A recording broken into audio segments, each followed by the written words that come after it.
जय श्री राधा कृष्ण। आज हम श्रीमद् भागवत पर चर्चा करेंगे। जी हाँ, इस श्रीमद् भागवत, जिसे हम भागवतम या भागवत पुराण कहते हैं, यह 18 पुराणों में 5वें क्रम पर है। इस पुराण का हिंदू धर्म और हिंदू संस्कृति में इतना महत्व है कि कलयुग में माना जाता है कि श्री कृष्ण कलयुग में साहित्यिक रूप में इसी पुराण में आकर समा गए हैं। यानी कि यह पुराण साक्षात योगेश्वर श्री कृष्ण का रूप ही है और इसीलिए यह पुराण कृष्ण भक्ति से ओतप्रोत है और सभी हिंदुओं का यह अटूट श्रद्धा और भक्ति और विश्वास है कि जीवन में एक बार इस भागवत या श्रीमद् भागवत को जरूर सुनना चाहिए और इससे प्रभु से मिलन होता है, श्री कृष्ण से मिलन होता है और मनुष्य अपना जो अंतिम पुरुषार्थ है, याद कीजिए, धर्म अर्थ काम मोक्ष, वो मोक्ष की प्राप्ति करती है। अब आइए इस पुराण की हम चर्चा करेंगे, संक्षिप्त चर्चा करेंगे। इसमें बहुत सुंदर एक कहानी है, उसे मैं सुनाऊंगा और इस पुराण के महत्व पर भी चर्चा करूंगा, इसके विषय वस्तु को चर्चा करूंगा। कृपया इसको ध्यान से सुनिए और अपने आप को और अपनी संस्कृति को समझिए। देखिए, यह जो श्रीमद् भागवत पुराण है, इसमें 18,000 श्लोक हैं जो कि संस्कृत भाषा में है। इसमें 335 अध्याय हैं। इसमें 12 स्कंद हैं। 12 स्कंद यानी 12 ये ग्रंथ हैं, सब मिलाकर ये श्रीमद् भागवत पुराण बनता है। यह पुराण वेद व्यास जी द्वारा रचित है। जैसे सभी पुराणों के रचयिता या संकलनकर्ता महर्षि वेद व्यास जी माने जाते हैं, तो इस पुराण के भी वही हैं। इस पुराण की जो विषय वस्तु है वो मूल रूप से कृष्ण भक्ति है। यह एक वैष्णव पुराण है। सभी पुराणों की तरह यह पुराण ज्ञान, भक्ति, रस, आनंद और विभिन्न जानकारियों का अकूत खजाना है। यह देखिए, ये जो भागवत पुराण है सबसे पहला पुराण है जिसका कि अनुवाद यानी ट्रांसलेशन यूरोपीय भाषा में हुआ और इसी पुराण के माध्यम से यूरोपियों ने या पाश्चात्य जगत ने जो हिंदू धर्म और हिंदू संस्कृति और हिंदू भक्ति को पहली बार समझा।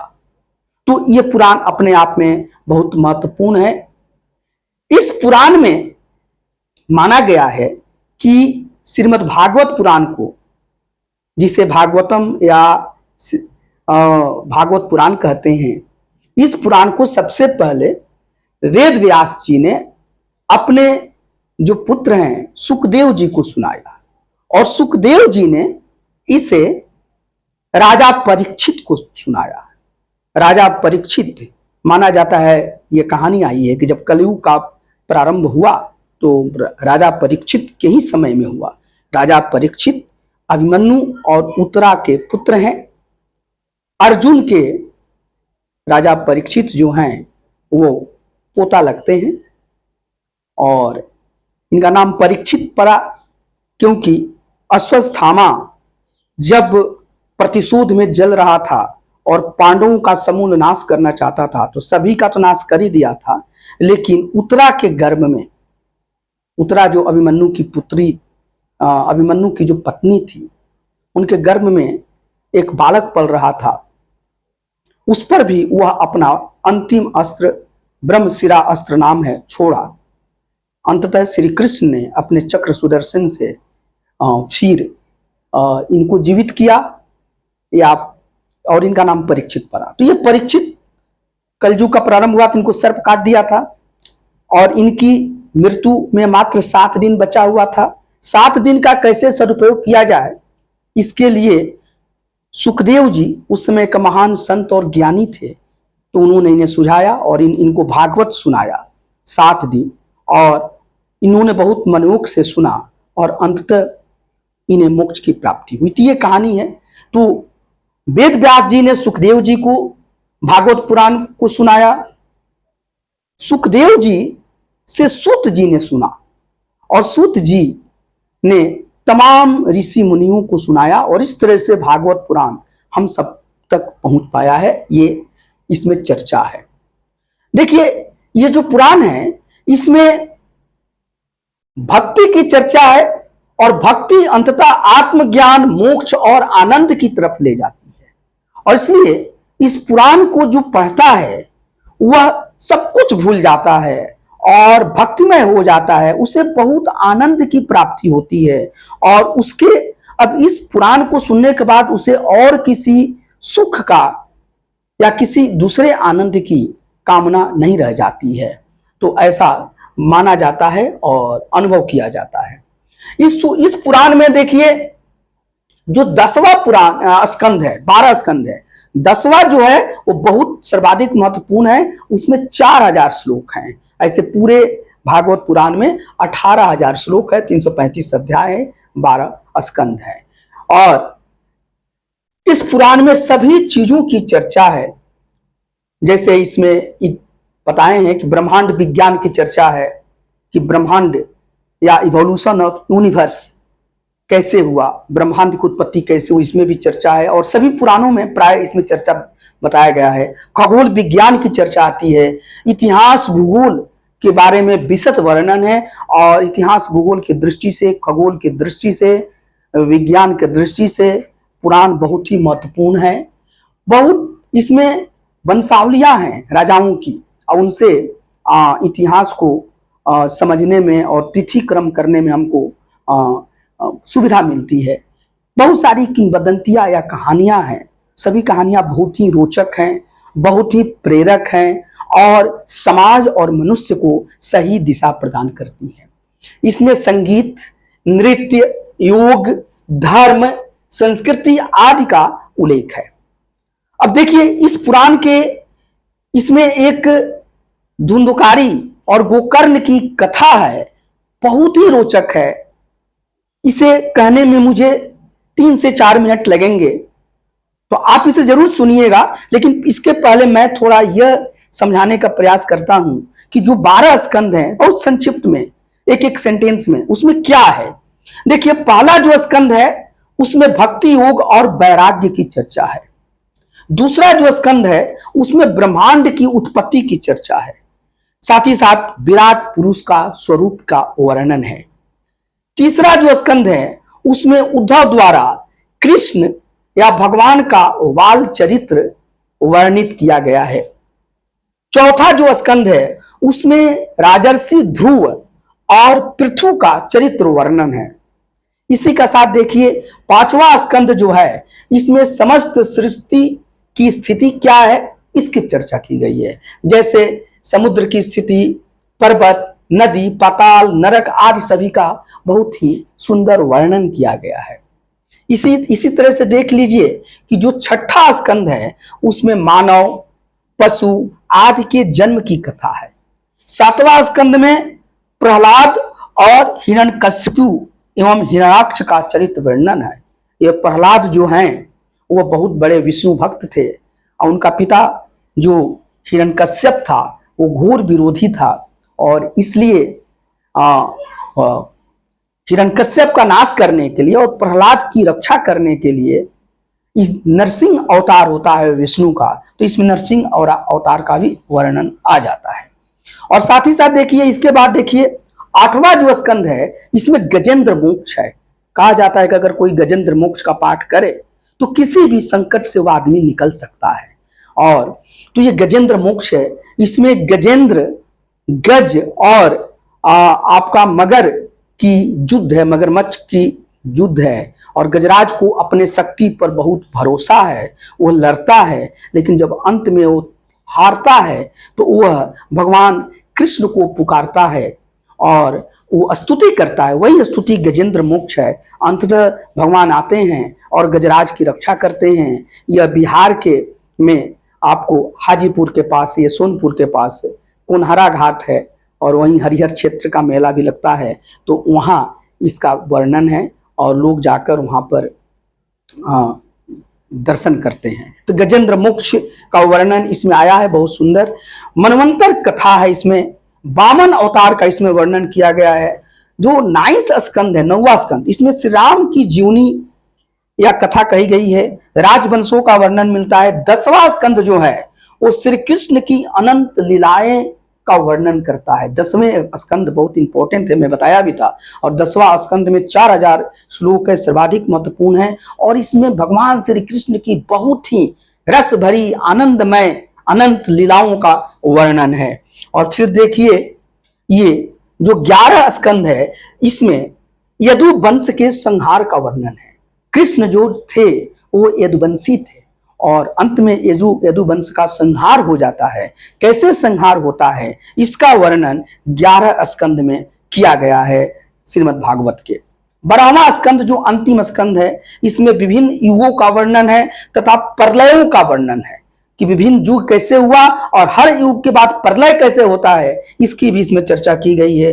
भगवान के उपांगों आदि का खूबसूरत वर्णन किया गया है। अब हमने कहा कि इसमें एक कहानी आती है, वो धुंधुकारी और गोकर्ण की। इसमें एक चर्चा आती है कि तुंगभद्रा नदी के किनारे एक गांव था, वहां यहां पर अनंत देव नाम के एक ब्राह्मण रहते थे, सात्विक प्रवृत्ति के थे, पूजा पाठ करते थे। लेकिन उनकी समस्या थी कि वो जो कुछ भी, जैसे गाय पालते थे तो गाय संतानहीन रहती थी, बाज हो जाती थी। वृक्ष लगाते थे तो उसमें फल नहीं निकलता था, बड़ी दुखी थे और उन्हें भी कोई संतान प्राप्ति नहीं हो रही थी। उनको बहुत इच्छा थी कि संतान प्राप्ति हो और हिंदुओं में मान्यता है कि उससे मोक्ष की प्राप्ति होती है। वो बहुत दुखी होकर घर छोड़ के निकलते हैं, सोचते हैं कि आत्महत्या कर लें। उनको एक संत मिल जाते हैं, संत उनको समझाते हैं कि, वो कहते हैं कि भाई हमारा मुक्ति कैसे होगा, तो कहते हैं कि ये तो आपका संसारिक बातें हैं, आप भगवान में अपने मन को रमाइए और आपका शरीर का भगवान में अर्पित कर दीजिए और आपकी मुक्ति हो जाएगी। इसलिए कोई संतान की कोई इसमें जरूरी नहीं है, लेकिन वो जिद करते हैं। अंततः इसमें वो एक फल देते हैं कि ये फल ले जाइए और जाकर अपने पत्नी को खिला दीजिए और आपको संतान की प्राप्ति। ये लाते हैं फल आत्मदेव जी, और ये फल आकर अपनी पत्नी को देते हैं। इनकी पत्नी का नाम धुंधली है और वो बहुत ही, इसमें वर्णन है कि जो धुंधली है वो बहुत ही ककरसा है, मतलब झगड़ालू है और तर्क करती है। तो इनसे तर्क की, तो ये फल तो दे दिए कि फल को खा लो और कारण भी बता दिए कि फल खाने से हमें संतान की प्राप्ति होगी। लेकिन उसके मन में दुविधा आ गई और वह सोचने लगी कि वो कहानी सुनी थी सुखदेव जी का, कि सुखदेव जी जो आपके व्यास जी के अनियोजित पुत्र थे।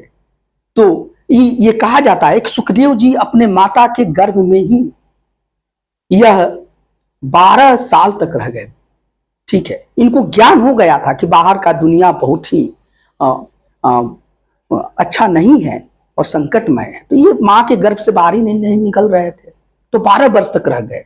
इसके मन में आया कि कहीं मेरे गर्भ में या मेरे पेट में फल खा लें और ये बच्चा अगर 12 साल तक अटक जाए तो मेरा क्या होगा और मैं तो मर के रह जाऊंगी।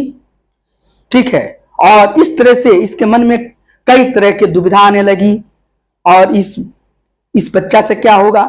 ये अपने कष्ट को, अपनी दुविधा को, अपनी शंका को इसने अपनी बहन से कहा। उसकी बहन भी गर्भवती थी।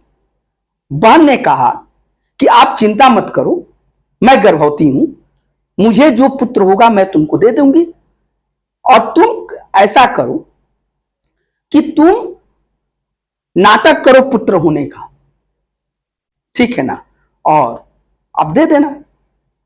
उसको ये बात अच्छा लगा धुंधली को, और उसने क्या किया कि उस फल को ले जाकर गाय को खिला दिया, उसकी जो गाय थी। अंततः वो नाटक कर रही है, आत्मदेव जी खुश हैं, ठीक है। अब पुत्र जब होता है उसकी बहन का, तो वो उसे ले लेती है, दे देती है उसको, कहती है कि मेरा पुत्र हो गया। आत्मदेव जी बहुत खुश हैं। और अब पुत्र का जब नाम रखना हुआ, तो आत्मदेव जी चूंकि सात्विक व्यक्ति थे, धार्मिक प्रवृत्ति के थे, वो सोचे कि इसका नाम हम ब्रह्मदेव रखे। इस पर भी वो झगड़ा करने लगी कि नहीं, मेरा पुत्र है, मेरा नाम धुंधली है, तो इसका नाम धुंधकारी होगा। उसने नाम धुंधकारी रख दिया। ये घटना का बच्चा बड़ा होने लगा। दूसरा, एक दिन 2 महीने के बाद गाय के पास जाते हैं तो देखते हैं कि गाय भी एक बच्चे का जन्म दी है, और उस गाय का, उस बच्चे का जो कान है वह गाय जैसा है, बाकी वो बच्चा मनुष्य जैसा है। उन्होंने बड़ी प्यार से उस बच्चे को भी पाला। वही गोकर्ण हुआ। गोकर्ण मतलब, गो का मतलब गाय, काऊ, और कर्ण का मतलब कान, ईयर। तो गोकर्ण वो बच्चा हुआ। गोकर्ण जो बच्चा हुआ बहुत ही सात्विक प्रवृत्ति का था, अच्छा था। जितना ही ये सात्विक प्रवृत्ति का था, उतना ही जो धुंधुकारी था वो दुष्ट प्रवृत्ति का था। और अंत में गोकर्ण हमेशा ईश्वर भक्ति में रह रहा है, और उसकी प्रेरणा से वो अपने पिता को भी, आत्मदेव जी भी चिंतित रहने लगे धुंधुकारी के कर्तव्यों को देखकर। उनको भी वो चिंता मुक्त करता है और अंततः ईश्वर का ध्यान करवाता है, और इनको मोक्ष की प्राप्ति होती है। तो ये गोकर्ण थे। अब एक बार क्या हुआ कि गोकर्ण जी कहीं, पिता तो उनके, जब पिता का देहांत हो गया तो गोकर्ण जी तीर्थ यात्रा पर निकले। धुंधुकारी जो था वो बहुत ही दुष्चरित्र था, कोई भी दुष्कर्म उससे बाकी नहीं था। इसमें चर्चा है, तमाम तरह की दुष्कर्म था वो, और अंत में वो मारा जाता है। वो सब काम करता था दुष्कर्म का, और जितना गलत काम है वो गलत तरीके से ही उसकी मृत्यु होती है। और वह वेश्याओं के पास भी जाता है, लाता है, और बहुत ही वह गंदा काम कर रहा है। अंत में उसकी मृत्यु होती है, और अप्राकृतिक मृत्यु होती है, और वह प्रेत बन जाता है। उसके मृत्यु का जब खबर तीर्थाटन पर ही पता चल जाता है गोकर्ण जी को, तो गोकर्ण जी वापस अपने घर आते हैं। आकर उसका वो श्राद्ध वगैरह करते हैं, साथ ही साथ गया में भी जाकर पिंडदान और श्राद्ध करते हैं, और करके जो एक भाई का जो कर्तव्य है वो पूर्ण करते हैं।